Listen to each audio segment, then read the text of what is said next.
Un lugar de esparcimiento familiar destrozado por un asesino a sangre fría. Era un lugar impensado. 2 personas asesinadas en la feria estatal de Iowa.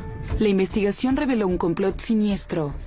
Estaba obsesionado con el crimen y no le preocupaba con quién hablaba. Perdió la razón por completo. Celos y codicia. Ella había traicionado a nuestra familia. Me sentía sola. ¿Qué podía hacer? Un asesinato en la tierra de la diversión.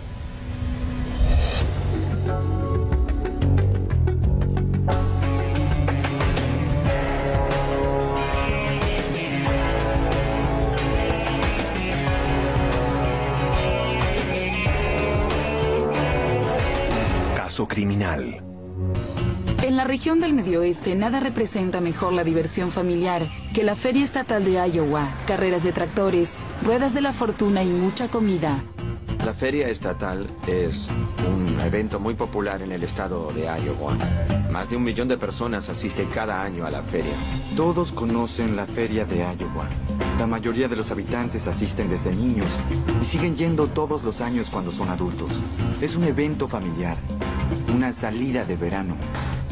Y si desean algo dulce, el puesto de pasteles de la familia Bluer es el lugar donde deben ir.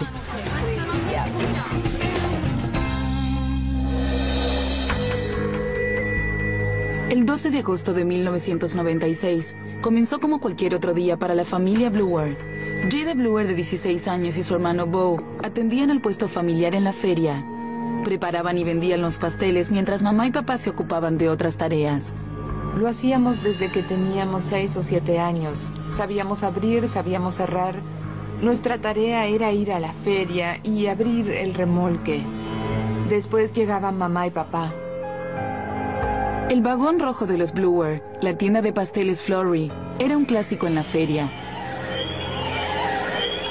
Mientras el calor y las horas avanzaban, se acumulaba cada vez más gente, pero mamá y papá no llegaban.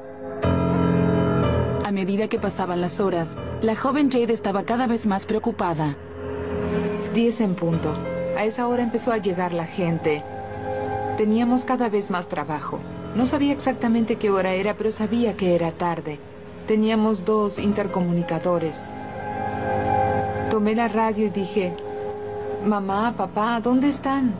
Tenemos muchos clientes, pero nadie respondió. No recibí ninguna respuesta. El hermano de Jada, Bo, decidió ir a buscar a sus padres en el autobús de la familia estacionado cerca de la feria. Estábamos muy ocupados y él me dijo, iré a buscarlos. Y yo respondí, bueno, date prisa. No puedo hacer todo sola. Atender a los clientes, preparar los pasteles, servir la limonada y todo lo demás. Y mientras preparaba los pasteles, los llamaba por la radio una y otra vez. Y tampoco cuando Bo llegó al autobús contestaron los llamados. Yo no sabía si su radio tenía baterías o si nadie la escuchaba. Ni siquiera sabía si estaba encendida. Jada tampoco sabía que estaba a punto de escuchar la peor noticia de su vida. Vino una mujer, una amiga de la familia. Abrió la puerta del vagón y gritó, Jada, Jada, creo que algo les pasó a tus padres. Recuerdo que tiré la radio y que se deslizó por el piso del remolque. Jada corrió hasta el vehículo de su familia, pero la zona estaba cerrada con una cinta amarilla. Lo había visto por televisión. La cinta amarilla quería decir que había pasado algo horrible. Devastada y confundida, Jada se desesperó. Las mujeres que trabajaban en la feria ayudaron a consolarla. Me llevaron a otro remolque y trataron de calmarme. Bob y Marilyn Bluer habían sido asesinados, ejecutados dentro de su remolque. Bo, de 18 años, había encontrado los cuerpos. Parecía perdido. Sacudía la cabeza y repetía, ¿qué será de nosotros? Era la Feria Estatal de Iowa. Esas cosas no pasaban en Iowa. No creí que fuera verdad hasta que llegué ahí y lo vi personalmente. Cuando Baton llegó al autobús de los Bluer, los oficiales del estado habían cerrado la escena del crimen. Y lo que había dentro era aterrador. Bob Bluer estaba acostado, estaba boca abajo. Recuerdo que tenía cinta adhesiva alrededor de las muñecas.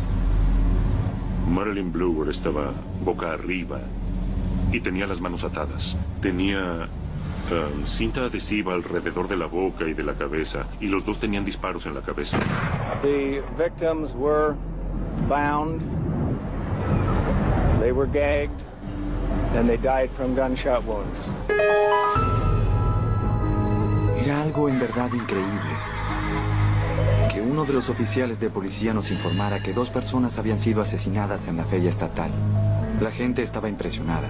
Había muchas familias con niños ese día. Los padres dejaban que sus hijos recorrieran solos la feria y no sabían si había un asesino suelto merodeando en la zona, o si el asesino estaba muerto, o si el asesino se había escapado. Mientras los investigadores buscaban pistas en el autobús de los Bluer, Jada tenía prohibido entrar para hablar con su hermano Bo. No nos dejaron hablar entre nosotros porque querían interrogarnos. Yo no sabía qué pasaba y no sabía que él los había encontrado. Yo no sabía nada. Lo único que Jada sabía era que algo estaba terriblemente mal. Tenía muchas dudas. Y quería hablar con mi hermana. No teníamos teléfonos celulares, así que no podíamos llamar a nadie para hablar ni nada parecido. En Missouri, a 5 horas de distancia del lugar, la hermana mayor de Bo y Jada también tenía muchas preguntas. Recibió una llamada y alguien le informó que ocurrió un accidente. Pregunté qué. ¿Un accidente? Y pensé que tal vez alguien se quemó con el aceite o algo por el estilo. No pensé en otra cosa. Pregunté, ¿alguien se quemó con aceite? ¿Están en el hospital? Pero era demasiado tarde para ir al hospital. Bob y Marilyn fueron declarados muertos en la escena del crimen. Los disparos ocurrieron a plena luz del día, pero no había testigos oculares. La única pista que tenía la policía vino de Bo y Jada. Mi única duda era dónde estaba Jeremy. Trabajaba con nosotros y no se acercó a ayudarnos ni nada parecido. Y ya había trabajado con nosotros en varias ferias ese mismo año. Jeremy era un empleado que los ayudaba en el puesto y no aparecía por ningún lado. También faltaba en la camioneta de Bo y más de $20,000 en efectivo. La recaudación semanal por la venta de los pasteles. El que hizo eso robó el vehículo y escapó de la escena. Los oficiales hicieron correr rápidamente la noticia de que buscaban el vehículo y que buscaban al conductor. Horas más tarde, encontraron otra pista. La camioneta apareció en la frontera sur de Des Moines, cerca de una gasolinera. Un testigo informó que había visto a un hombre alejarse del vehículo. Desde la gasolinera llamó a una compañía de taxis. Tomó un taxi hasta la estación de autobuses en el centro de Des Moines. Y ahí descubrimos que un sujeto que usó el nombre de Jeremy Smith compró un boleto a Joplin, Missouri. Los investigadores creían que ese Jeremy Smith era el Jeremy que buscaban. Solo 12 horas después de los asesinatos, la búsqueda de Jeremy se convirtió en una cacería humana interestatal. Mientras la policía intentaba localizar al sospechoso, Rodney, el yerno de los Bluer, llegó a la zona de la feria. Rodney conocía bien a Jeremy. De hecho, él se los había presentado a la familia Bluer. Bo no sabía el apellido de Jeremy, pero Rodney dijo que él lo sabía. Y cuando Rodney llegó a su lugar, su primera frase fue, ¿Jeremy cuánto? Luego dijo, sí, su nombre es Jeremy Smith, y en ese momento tuvimos el nombre completo. Entonces empezamos a averiguar quién era Jeremy Smith y dónde se encontraba. Ahora la policía tenía el nombre completo del sospechoso. Además encontraron huellas digitales. El asesino las dejó en la cinta adhesiva que usó para atar y amordazar a Bob y a Marilyn Bluer. Las pruebas revelaron que pertenecían a Jeremy Smith. La investigación avanzaba rápidamente. 22-year-old Jeremy Sneed is described as a 5'7" redhead who's also wanted on a parole violation in Missouri. Sneed has a criminal history, including a 3-year prison sentence for stealing. Aún dolorida por la muerte de sus padres, Jada debía superar el hecho aterrador de que el asesino era alguien a quien ella conocía y que aún estaba libre. Sentía que debía cuidarme las espaldas. No quería hablar con nadie. Me sentía sola. ¿Qué podía hacer? Tenía 16 años. ¿Dónde iba a vivir? ¿Cómo iba a pagar las cuentas? No sabía qué cosas podía hacer y cuáles no. Huérfanos y asustados, Jada y Bo buscaron apoyo en sus familiares y amigos. Mientras tanto, los investigadores perseguían a Jeremy Sneed, pero él no era un hombre fácil de encontrar. Ninguno de los pasajeros que tomó el autobús en Des Moines bajó en la estación de Joplin, Missouri. Así que supusimos que había bajado del autobús en algún punto entre Joplin y Des Moines. Mientras los investigadores de varios estados buscaban al sospechoso, los amigos y familiares de Bob y Marilyn hicieron todo lo posible por homenajearlos. Eran personas maravillosas. Siempre ayudaban a los demás. Eran una familia feliz. Tenían un hogar estupendo. Siempre estábamos juntos y nos ayudábamos unos a otros. Ayudábamos a nuestra comunidad y a la iglesia. El asesinato era aún más difícil de aceptar, porque el sospechoso, Jeremy Sneed, había conocido a la familia a través del esposo de Jamie, Rodney. Rodney iba a trabajar con nosotros, pero no pudo. Entonces nos dijo: tengo un amigo, Jeremy, que puede trabajar con ustedes. Lo conocíamos hacía un par de semanas, pero mi papá confió en él. Rodney Boruchaski, de 24 años, estaba casado con la hija mayor de los Bluer, Jamie. Generalmente trabajaba en el puesto de pasteles en los meses de más trabajo durante el verano. La joven pareja y sus 2 hijos vivían en un remolque dentro de la propiedad de Bob y Marilyn. Jeremy se mudó con ellos poco antes de los asesinatos. Pensé que si mi mamá y mi papá confiaban en él, yo también debía hacerlo. Además, nunca hizo nada que me hiciera pensar que era malo o violento o que no merecía mi confianza. Pero cada vez parecía más claro que Jeremy había traicionado esa confianza, y los investigadores encontraron más pruebas cuando revisaron la parte de atrás del remolque de Rodney. Encontramos varias cubiertas de proyectiles cerca de un bote de basura y las autoridades de Iowa obviamente las enviaron al laboratorio. Las cubiertas encontradas en la casa coincidían con las que aparecieron en la escena del crimen, y ambas coincidían también con el calibre de la pistola de Jeremy. La policía estaba segura de que él había cometido los crímenes, y empezaron a sospechar aún más sobre su relación con Rodney. Entonces decidieron investigar en profundidad al yerno de los Bluer, y descubrieron rápidamente que Rodney era parte de una red ilícita que organizaba peleas de perros. Era una red pequeña, formada por personas con un mismo propósito. Todos querían hacer dinero. Cuanto más se involucraba Rodney en el tema, más y más obsesionado estaba. Tenía más de 30 perros en su propiedad. Pero las peleas de perros no resultaron ser tan redituables como él esperaba. Y aunque poseía 30 perros, Rodney estaba en quiebra. Rodney trabajaba solo medio turno y Jamie era estudiante. Así que, literalmente, los ingresos de la familia eran muy escasos. Se habían declarado en bancarrota 2 años antes. Bob Bluer y Marilyn Bluer les prestaban dinero continuamente a Jamie y a Rodney para tratar de ayudarlos. Bob y Marilyn aseguraban que él no hacía esfuerzos por ganarse la vida. Decían que él quería vivir de los demás. Las sospechas de la policía aumentaron cuando averiguaron el paradero de Rodney después de los asesinatos. Rodney fue a la feria estatal de Iowa ese lunes y luego regresó a su casa en Missouri el martes por la noche. No hay demasiada distancia entre Des Moines y Joplin en el estado de Missouri, pero a él le llevó demasiado tiempo regresar a su casa. Y eso hizo que sus conocidos se preguntaran dónde estaba. Rodney dijo que después de los asesinatos, se perdió mientras conducía hacia su casa, aun cuando había hecho ese viaje varias veces. La policía no le creyó, y utilizaron los registros telefónicos para comprobar que en realidad había ido a visitar a un criador de perros. Era una parada bastante curiosa para alguien que acababa de perder a sus suegros. Cuando la policía interrogó a algunas personas que trabajaban con Rodney en las peleas de perros, sus declaraciones relacionaron a Rodney con la tragedia que terminó con la vida de los Bluer. Durante las entrevistas, sus conocidos les dijeron a nuestros investigadores que fue Rodney quien les contó sobre la muerte de Bob y Marilyn. Rodney negó tener algo que ver con los asesinatos y aceptó pasar por el detector de mentiras. El coronel Ron de la Patrulla Interestatal del estado de Missouri era el oficial a cargo. Nos dio muchos motivos por los cuales podía fallar en la prueba del detector de mentiras aún antes de que le realizáramos el examen. Mientras hacía la prueba del polígrafo, el comportamiento de Rodney se volvió cada vez más sospechoso. Su desempeño en la prueba fue muy pobre.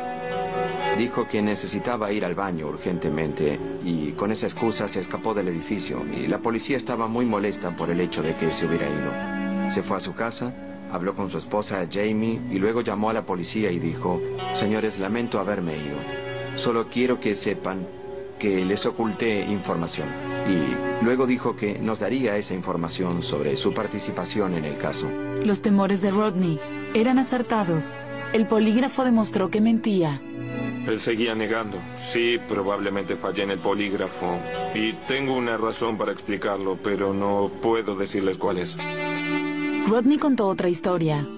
Le dijo a la policía que después de los asesinatos fue a buscar a Jeremy en un intento de resolver el asunto personalmente. En ese momento nos dijo: quiero encontrarlo yo mismo. Quería matarlo. Quería enfrentarlo por haber matado a mis suegros y después los llamaría a ustedes. Con cada detalle, Rodney se hundía cada vez más. Aseguró que Jeremy Sneed esencialmente lo había secuestrado, que lo había llevado a un lugar específico y que le había dicho: tú no tienes nada que ver con esto, pero si le dices a alguien lo que pasó, volveré y te mataré a ti y a tu familia. Y luego Jeremy Sneed supuestamente se bajó de la camioneta y caminó 13 kilómetros hasta la ciudad para tomar el autobús. Nada tenía sentido. La policía tenía suficiente. Rodney Boruchaski fue arrestado. Ella es Cindy. Nos pidió que no reveláramos su identidad. Cindy era una sacrificada madre soltera con 2 niños cuando conoció a Rodney Boruchaski en 1993. Desde el principio, él la impactó. Era muy agradable, muy divertido, muy caballero, muy interesante. Era alguien con quien era muy divertido estar. En esa época, Rodney era entrenador personal en su gimnasio y se estaba adaptando a su vida matrimonial con Jamie. Él dijo que se casaron porque Jamie estaba embarazada y aunque la quería mucho, no era su alma gemela ni el amor de su vida y ella parecía ser muy infeliz desde que él tuvo una lesión y dejó de jugar al fútbol. La universidad pagaba todas sus cuentas. De repente, cuando él se lesionó, todo se detuvo. Dejaron de pagarle la beca, dejaron de pagar las cuentas. Y ellos se convirtieron en una pareja joven que vivía en una casa espantosa. Ninguno de los dos era feliz. Cindy y Rodney tuvieron un romance breve, mientras Jamie trabajaba en el circuito de ferias con sus padres. Cuando el romance terminó, siguieron siendo amigos y Cindy se hizo amiga también de Jamie. Ella venía a casa a ver películas cuando Rodney trabajaba. Le encantaba pasar tiempo conmigo. Pero cuando Rodney volvió a contactarse con Cindy unos años después, parecía otro hombre. Me decía cosas como: no soy la misma persona que conociste, ya no soy un buen hombre. No hago nada de mi vida, solo estoy con mis amigos y no tengo una vida, no tengo un futuro, ¿sabes? No. Tuvieron otro hijo y él estaba muy enojado. Decía cómo enojarme con Jamie, ella no lo hizo a propósito, pero soy muy infeliz. Siento que me quedaré atrapado aquí para siempre, sin futuro. Cindy dijo que Rodney también expresó un resentimiento profundo hacia sus suegros. Él estaba muy resentido con los padres de Jamie porque les decían cómo debían vivir y que Bob y Marilyn pagaban las cuentas. Él los odiaba totalmente. Hacía comentarios y decía que ya recibirían su merecido. Cindy vio a Rodney un par de días después de los asesinatos. Su visita no pudo ser más perturbadora. Rodney caminó al sofá y se sentó. Estaba nervioso. Después empezó a pasearse por la sala. Me dijo que necesitaba ayuda y que necesitaría un abogado. Y yo le pregunté: ¿de qué hablas? Y él dijo: está hecho. Le dije: ¿qué está hecho? Y respondió: te dije que tendría que matarlos. Y le pregunté: ¿a quién?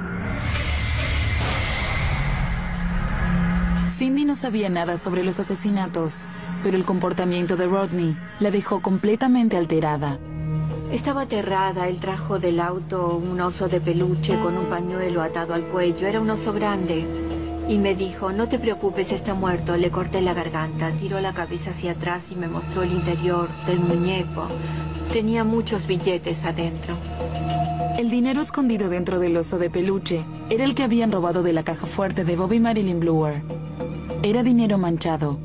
Cindy no sabía lo que pasaba. Su cabeza giraba a toda velocidad.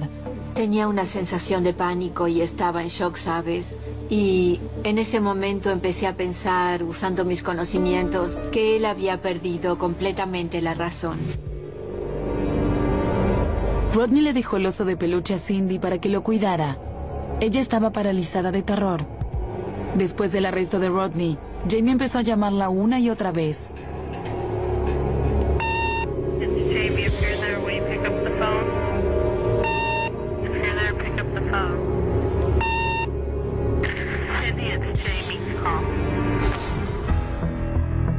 Cindy decidió ignorar los mensajes de Jamie y llamó a la policía. Cuando los investigadores llegaron a su casa, ella les mostró el oso de peluche. Abrimos el oso de peluche y encontramos 3 rollos de billetes, un total de $4,000. Y quedamos sorprendidos. El caso contra Rodney empezaba a cerrar. Entonces la policía recibió una llamada asombrosa de las autoridades de Miami.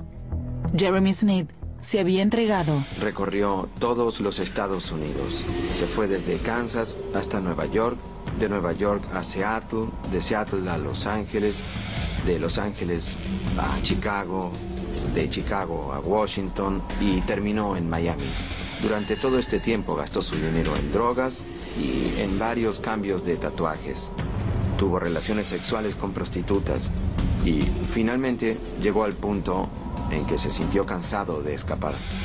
En una grabación con la confesión de los asesinatos, Sneed demostró muy poca emoción, pero los detalles de la muerte de los Bluer eran impresionantes. I told him to get on your knees and open up the safe.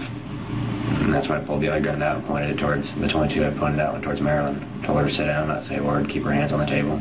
And I told her nobody get hurt. And they were like, I can't believe you're doing this.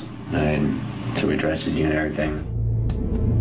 Bob Bluer fue obligado a abrir la caja fuerte y a sacar $22,000 en efectivo. Él y su esposa fueron atados y amordazados. Y entonces llegó el terrible momento en que el robo se convirtió en homicidio. She jumped up and started saying something. I shot her. Which weapon did you use to shoot her? 380. I was wanting to use the other one actually, is what my plans were, the 22, because I don't have to worry about the casings going on the ground. I freaked and just shot her with that one. Pero Marilyn Bluer seguía con vida. She fell to the ground, she was crying. And then right after that I shot Bob in the head. And then I noticed Marilyn wasn't dead yet. She was still crying. So I shot her in the forehead. No se trataba de un robo que salió mal. Sneed aseguró que planeaba matar a los Bluer desde el principio. De hecho, era un asesinato por encargo. Rodney Boruchaski le pagó para hacerlo. Rodney made a statement that he wished his parents were dead, or his in-laws were dead. And at first, like I said, I thought he was just joking, and people say it all the time. But then, I can tell he's serious about this by the way he's acting, look in his eye. Durante la confesión, la policía averiguó más de lo que esperaba, incluyendo el motivo del crimen, que según Sneed, provino del mismo Rodney. Dijo que en esa familia hubo un abuso sexual y que Bob era el responsable, y que Marilyn no había hecho nada para detenerlo, y que el crimen ocurrió como consecuencia de ese abuso sexual. La historia era falsa, pero Rodney la usó para motivar a Jeremy para cometer el asesinato. Y funcionó. La historia conmovió a Jeremy Sneed, porque Jeremy Sneed había sido abusado sexualmente cuando era niño, y sentía un profundo resentimiento y odio por cualquiera que le hiciera algo semejante a un niño, así que a Jeremy Sneed no le resultó difícil sentir un odio tan grande como para matar. Y eso no era todo. Rodney quería que matara también a los 2 hijos menores de los Bluer, Jada y Bo, por la misma razón. Because the other three, as far as Marilyn, Jada, and Bo, didn't do anything about it while it was happening. They just let it keep on happening. Cuando Jada descubrió que estaba en la mira de Rodney y Jeremy, no podía creerlo. Estaba aterrada, impactada. ¿Por qué? ¿Por qué querrían hacer algo así? No podía creerlo. Pero todo empezó a tener sentido cuando recordó una conversación que había tenido con Rodney la noche anterior al asesinato de sus padres.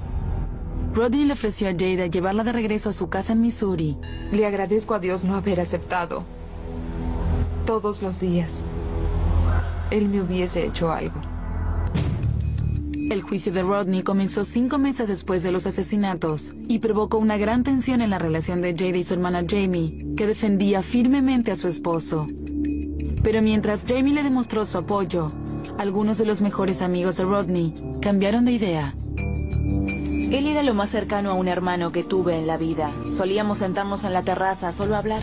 Podíamos hablar toda la noche. Tuvimos muy buenas conversaciones. Y además, también solía llamarme por teléfono. Solíamos hablar horas por teléfono cuando estábamos en la escuela secundaria. Jana Shetler fue a la secundaria con Rodney. Tuvo una conversación telefónica extraña con él antes de que ocurrieran los asesinatos. Él dijo, alguien mató a los padres de Jamie. Yo no podía creerlo. Le dije, imposible. Y él dijo, sí, les dispararon. Todavía buscan al asesino. De todas formas, nosotros viviremos de la herencia. Al final de la conversación, Rodney le dijo que estaba bromeando. Pero cuando Jana se enteró del homicidio en la feria, esa llamada le pareció más que una coincidencia y aceptó testificar contra Rodney en el juicio. No podía creer que algo así hubiera pasado.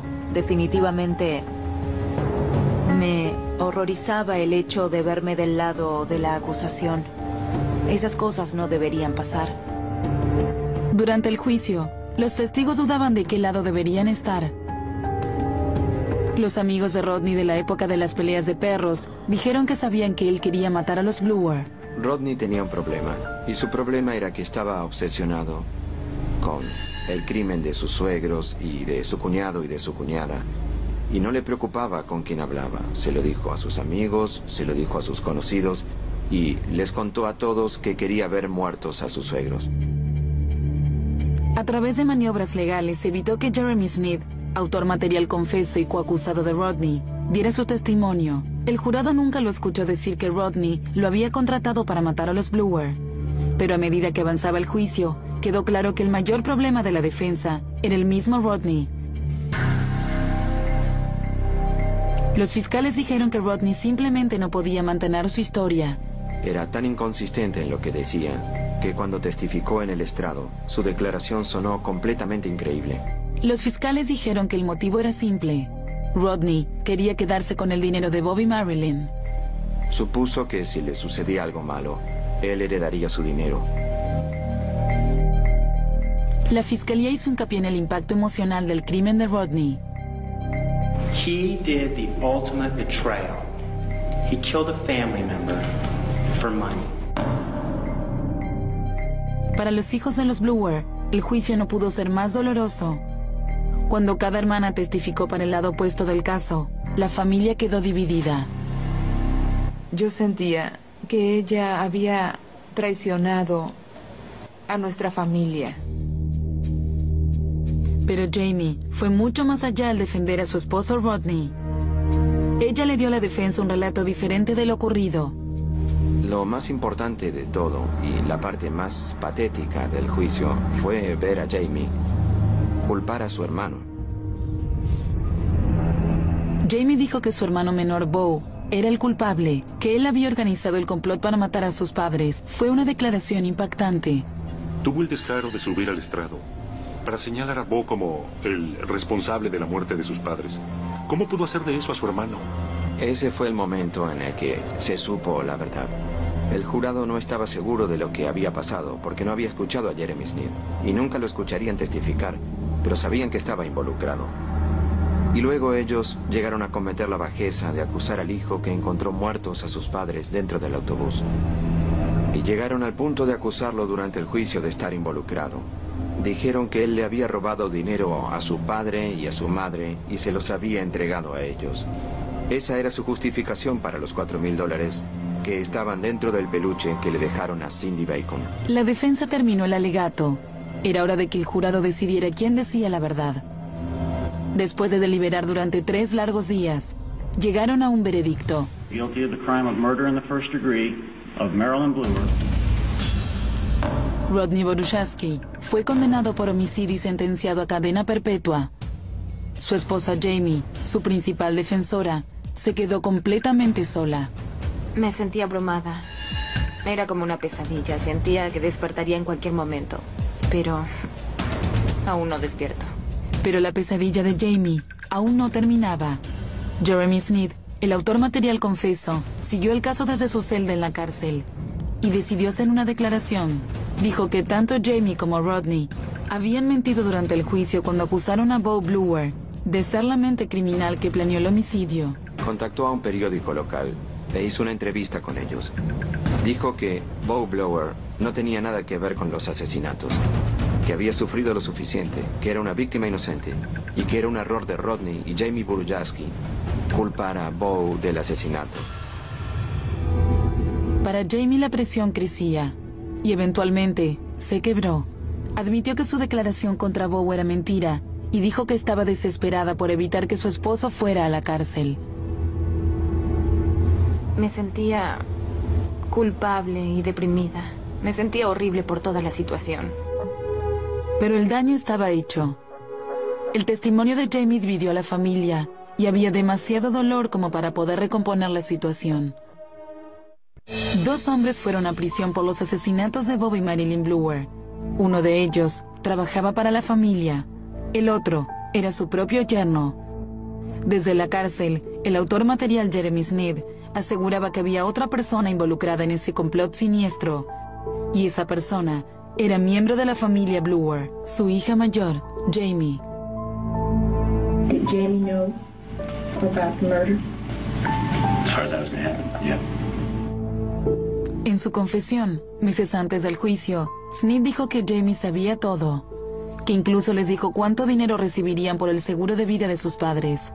Ella le puso precio a la vida de los miembros de su familia. Jamie told me that for both the parents it was $150,000 apiece, and then for both the kids it was $75,000 apiece, and then plus all the property and everything, and it was over $500,000. Al principio, la policía no creyó la historia de Sneed, pero luego todo empezó a cambiar. Jamie se mostró siempre indiferente, actuaba como si no fuera una gran pérdida. Me parecía terrible que se mostrara tan arrogante y que no estuviera triste por el asesinato de sus padres. Las sospechas de la policía crecieron basadas en la actitud de Jamie y en la condena de Rodney. Ahora sí estaban listos para creer toda la historia de Jeremy Sneed.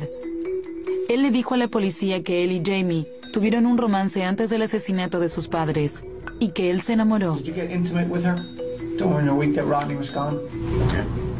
Okay. And you got intimate in what form? Emotionally and sexually. Cuando los fiscales pidieron la pena de muerte para su caso, Jeremy aceptó testificar contra Jamie. Una de las cosas que nos contó fue que ella lo visitó mientras estaba en la cárcel y que le escribió varias cartas. Pocos meses después del asesinato de sus padres, y mientras su esposo estaba preso a la espera de un juicio, Jamie comenzó a escribirse con Jeremy desde la cárcel. Pensé que podía hacerte una visita corta. Tengo algunas dudas y no sé qué pensarás tú sobre eso. Me meteré en muchos problemas si le cuentas esto a alguien. Por favor, no lo hagas. Yo. Si no testifico contra ustedes, me llevarán a la Corte Federal y me condenarán a muerte. Pero no me importa. Moriría antes de declarar en tu contra. Te amo, Jeremy. La intimidad en el lenguaje era evidente. Había una relación romántica entre Jeremy Sneed y Jamie. Pero Jamie aseguró que todo fue un terrible malentendido. No sabía que planeaban robar y matar a mi mamá y a mi papá. Nunca hubiera estado de acuerdo con eso. Cuando él se enojaba, solía decir, Los mataré. Sí, pero siempre pensé que eran solo amenazas. Dijo que las cartas eran para manipular al hombre que acusaba a su esposo y que escribirlas no fue su idea. Yo escribí las cartas. No sé, en ese momento no les presté mucha atención. Rodney y su abogado me dijeron que lo hiciera y lo hice. Para Jamie, las acusaciones de un romance con el hombre que mató a sus padres era una pesadilla. Le aseguró a la policía que eso no era cierto. I never had feelings for him. I was never going to run off with him. I never discussed him robbing my parents or him killing my parents. Pero la policía tenía otros 2 testigos que declararon que Jamie estuvo presente cuando Rodney habló de matar a Bob y a Marilyn. Eso fue suficiente para los fiscales. Un año después de la muerte de sus padres, Jamie fue arrestada y acusada de 2 cargos de asesinato en primer grado. Me parecía irreal. Pensaba, yo no hice nada. Para su hermana menor, Jada, fue otra puñalada en el corazón. Estaba convencida de que su hermana Jamie había cometido la peor de las traiciones. Pensaba en todo lo que mi mamá y mi papá hicieron por ella y por Rodney, por toda su familia. ¿Por qué no pudo simplemente ir y decirles que tenían problemas? Los fiscales sentían que tenían un caso contundente contra Jamie, pero también tenían un problema. ¿Cómo convenceríamos al jurado de que la hija quería que alguien matara a su padre, a su madre, a su hermana y a su hermano? Era una traición demasiado grande. Cuando empezó el juicio, Jeremy Sneed subió al estrado como el testigo principal de la fiscalía. Era un asesino a sangre fría, el ejecutor. Tenía condenas por crímenes anteriores. Era una mala persona. Sí. Pero era muy buen orador.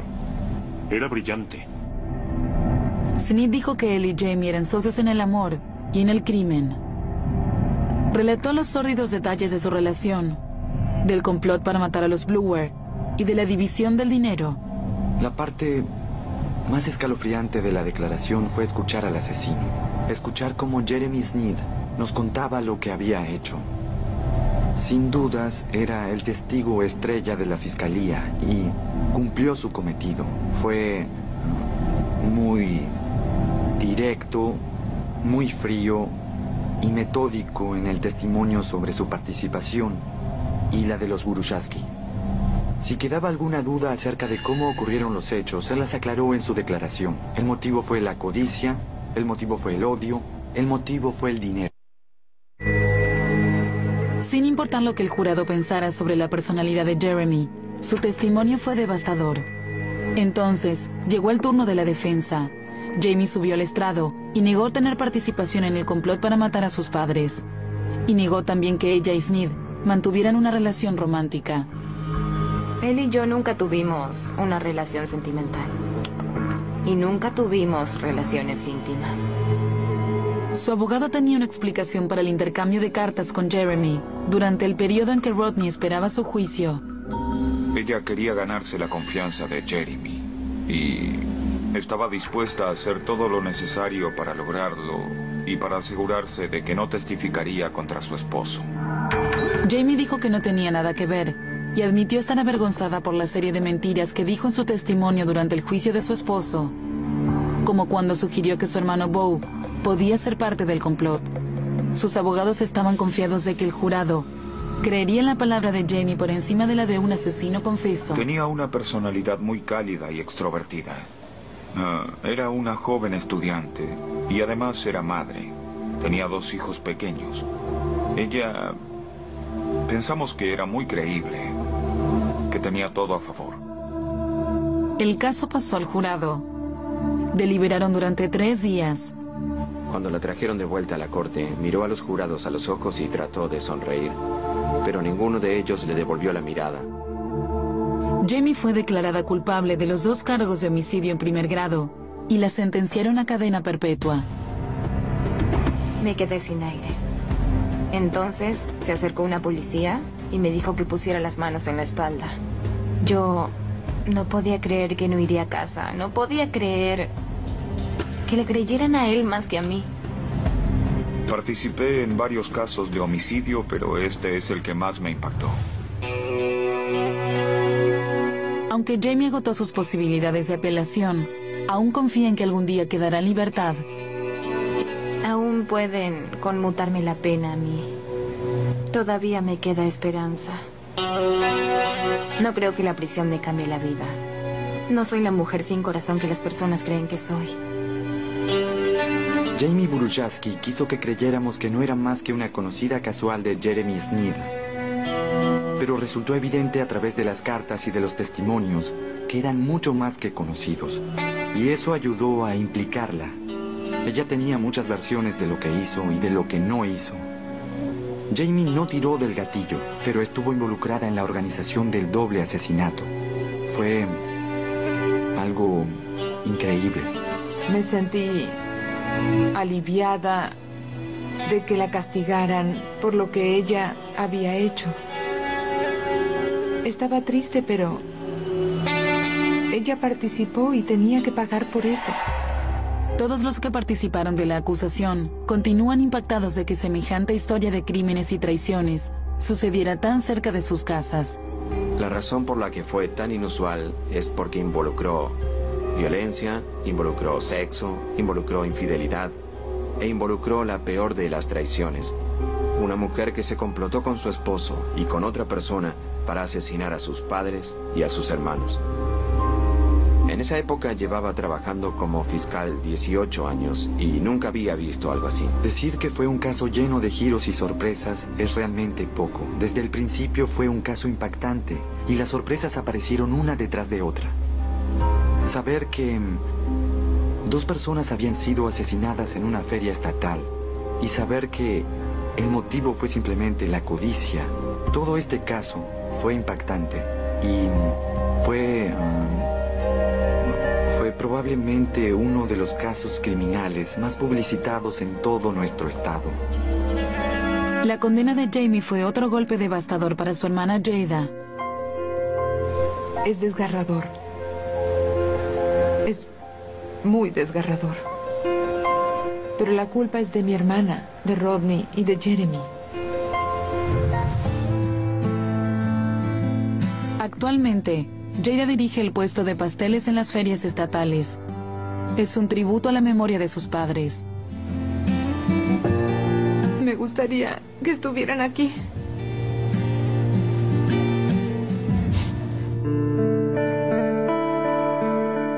Y su pérdida es aún más dolorosa porque la causó su propia hermana. Ella era mi mejor amiga. Voy a llorar. Era mi mejor amiga y todavía la quiero porque es mi hermana. Pero me quitó demasiadas cosas.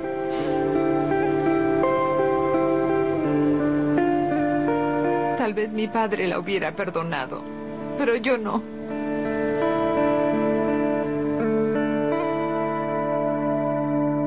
Paraba los pasteles, los llamaba por la radio una y otra vez. Y tampoco cuando Bo llegó al autobús contestaron los llamados.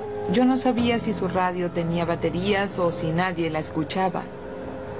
Ni siquiera sabía si estaba encendida. Jada tampoco sabía que estaba a punto de escuchar la peor noticia de su vida. Vino una mujer, una amiga de la familia. Abrió la puerta del vagón y gritó: Jada, Jada, creo que algo les pasó a tus padres. Recuerdo que tiré la radio y que se deslizó por el piso del remolque. Jada corrió hasta el vehículo de su familia, pero la zona estaba cerrada con una cinta amarilla. Lo había visto por televisión. La cinta amarilla quería decir que había pasado algo horrible. Devastada y confundida, Jada se desesperó. Las mujeres que trabajaban en la feria ayudaron a consolarla. Me llevaron a otro remolque y trataron de calmarme.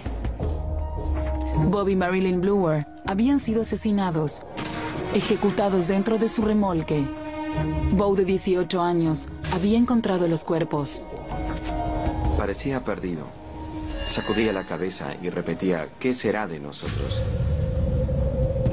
Era la feria estatal de Iowa. Esas cosas no pasaban en Iowa.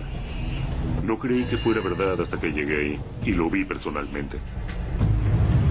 Cuando Baton llegó al autobús de los Bluer, los oficiales del estado habían cerrado la escena del crimen y lo que había dentro.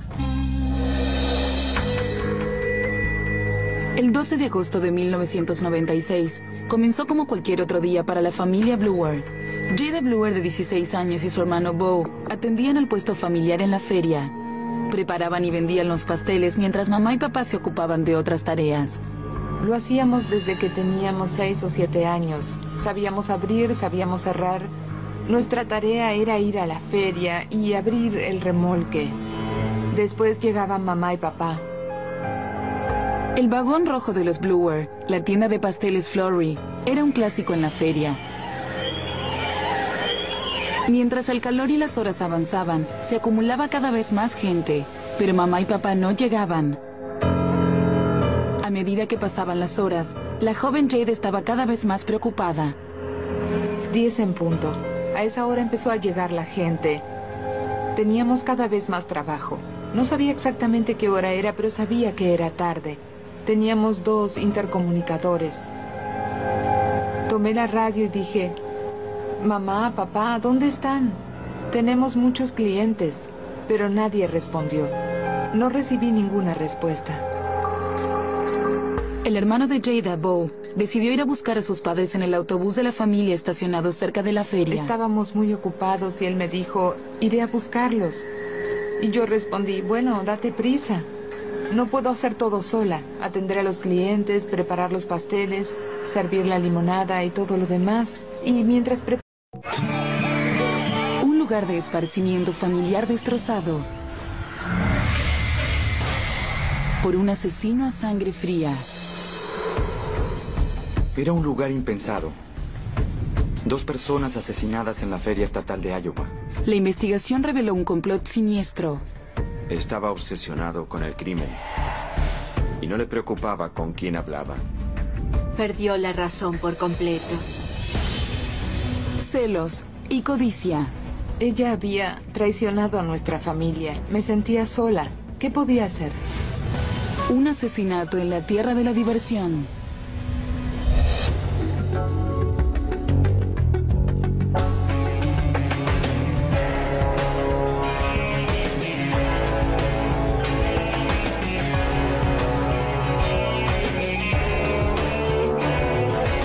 Caso criminal. En la región del Medio Oeste, nada representa mejor la diversión familiar que la Feria Estatal de Iowa, carreras de tractores, ruedas de la fortuna y mucha comida. La Feria Estatal es un evento muy popular en el estado de Iowa. Más de 1 millón de personas asisten cada año a la feria. Todos conocen la Feria de Iowa. La mayoría de los habitantes asisten desde niños y siguen yendo todos los años cuando son adultos. Es un evento familiar, una salida de verano. Y si desean algo dulce, el puesto de pasteles de la familia Bluer es el lugar donde deben ir. En Missouri, a 5 horas de distancia del lugar, la hermana mayor de Bo y Jada también tenía muchas preguntas. Recibió una llamada y alguien le informó que ocurrió un accidente. Pregunté qué. ¿Un accidente? Y pensé que tal vez alguien se quemó con el aceite o algo por el estilo. No pensé en otra cosa. Pregunté, ¿alguien se quemó con aceite? ¿Están en el hospital? Pero era demasiado tarde para ir al hospital. Bob y Marilyn fueron declarados muertos en la escena del crimen. Los disparos ocurrieron a plena luz del día, pero no había testigos oculares. La única pista que tenía la policía vino de Bo y Jada. Mi única duda era dónde estaba Jeremy. Trabajaba con nosotros y no se acercó a ayudarnos ni nada parecido. Y ya había trabajado con nosotros en varias ferias ese mismo año. Jeremy era un empleado que los ayudaba en el puesto y no aparecía por ningún lado. También faltaba en la camioneta de Bo y más de $20,000 en efectivo. La recaudación semanal por la venta de los pasteles. El que hizo eso robó el vehículo y escapó de la escena. Los oficiales hicieron correr rápidamente la noticia de que buscaban el vehículo y que buscaban al conductor. Horas más tarde, encontraron otra pista. La camioneta apareció en la frontera sur de Des Moines, cerca de una gasolinera. Un testigo informó que había visto a un hombre alejarse del vehículo. Desde la gasolinera llamó a una compañía de taxis. Tomó un taxi hasta la estación de autobuses en el centro de Des Moines. Y ahí descubrimos que un sujeto que usó el nombre... Era aterrador. Bob Bluer estaba acostado, estaba boca abajo. Recuerdo que tenía cinta adhesiva alrededor de las muñecas. Marilyn Bluer estaba boca arriba y tenía las manos atadas. Tenía cinta adhesiva alrededor de la boca y de la cabeza, y los dos tenían disparos en la cabeza. The victims were bound, they were gagged, and they died from gunshot wounds. Era algo en verdad increíble. Que uno de los oficiales de policía nos informara que 2 personas habían sido asesinadas en la feria estatal. La gente estaba impresionada. Había muchas familias con niños ese día. Los padres dejaban que sus hijos recorrieran solos la feria y no sabían si había un asesino suelto merodeando en la zona, o si el asesino estaba muerto, o si el asesino se había escapado. Mientras los investigadores buscaban pistas en el autobús de los Bluer, Jada tenía prohibido entrar para hablar con su hermano Bo. No nos dejaron hablar entre nosotros porque querían interrogarnos. Yo no sabía qué pasaba y no sabía que él los había encontrado. Yo no sabía nada. Lo único que Jada sabía era que algo estaba terriblemente mal. Tenía muchas dudas. Y quería hablar con mi hermana. No teníamos teléfonos celulares, así que no podíamos llamar a nadie para hablar ni nada parecido.